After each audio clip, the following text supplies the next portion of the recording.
Mheshimiwa Anne Malechela. Mheshimiwa Mwenyekiti, nashukuru.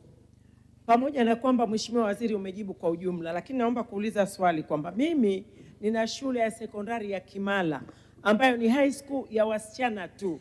Lakini Mheshimiwa Mwenyekiti, shule hii iko milimani na shule hii ni nzuri sana nakiri, lakini haina uzio na pale ilipo sio mahala pazuri. Serikali, hamuoni kwamba ni vyema sasa mkaenda mkaiona ile shule na mkaona umuhimu wa kuweka uzio, mkiangalia kwamba ni shule ya wasichana watupu? Asante Mheshimiwa Waziri. Majibu Mheshimiwa Naibu Waziri. Asante sana Mheshimiwa Mwenyekiti. Mheshimiwa Mwenyekiti, kimsingi uzio katika shule zetu ni hitaji muhimu kwa ajili ya usalama wa watoto wetu wa kike lakini pia wa kiume, na serikali inatambua umuhimu huo, na ndio maana katika kila mwaka wa fedha ziko shule ambazo tumeendelea kutenga fedha kwa awamu kwa ajili ya ujenzi wa fensi, lakini pia tunaendelea na kujenga miundombinu mingine.